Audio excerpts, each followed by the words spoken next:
శాసించేవాడిని. ఆయనతో నీకేం పని? మర్యాదగా చెప్పు. ఈ మొగుడిని నాపై పోటీగా నిలబడొద్దని చెప్పు.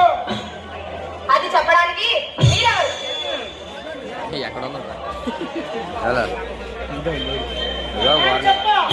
పులివెందుల్లో నా పేరు చెప్తే నేను ఎలాంటి వాళ్ళు వాళ్ళే చెప్తారు. మా ఆయన ఏం చేసినా మంచి పనే చేస్తారు. ఆ సంగతి తర్వాత నేను మర్యాదగా చెప్పాను. నీ భర్త నాపై పోటీగా నిలబడుతున్నాడు. తీత ఫుల్గా అదే మా ఆయన కాదు. చెప్తున్నా లేండి తీయట్లేదు. ఇంట్లో లేడు. ఆయన వచ్చిన తర్వాత ఏం చెయ్యు? ఏదైనా మాట్లాడు. ఎందుకు భర్తకు నాకు భార్య ఉన్నారా? పర్లేదు సార్ కొండారెడ్డి గారు, మొక్కలు వస్తాయి దయచేసి ఇక్కడ నుండి వెళ్ళండి. కనపడలేదే వద్దండి. నా పని తీర్చుకొని వెళ్తా. ఏంటి ఈ పగ? నీ భర్తని దారిలోనే హతమార్చమని చెప్పాను. నో, అలా జరగడానికి వీలేదు.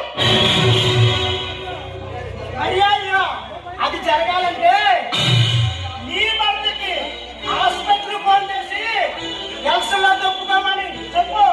నా గొంతులో ప్రాణం ఉన్నంత వరకు అలా చెప్పను. ఎక్కడ దొరికింది శ్రీలక్ష్మి, ఈ శివలో ఒక పట్టుబడి ఉంది. అందుకే నీ జోలికి రాలేదు. నేను ఈ సీలో పుట్టిన దాన్ని. రాయలసీమలో తాగిన నీరు, నా ఊరిలో ఉన్న పౌరుషం, నా ప్రాణం ఉన్నంత వరకు నా భర్తకి తిరిగి మంచి భయపెట్టను. ఝాన్సీ లక్ష్మి వీరబాయిలాగా ఇప్పుడే నిన్ను ఏం చేస్తామో తెలుసా?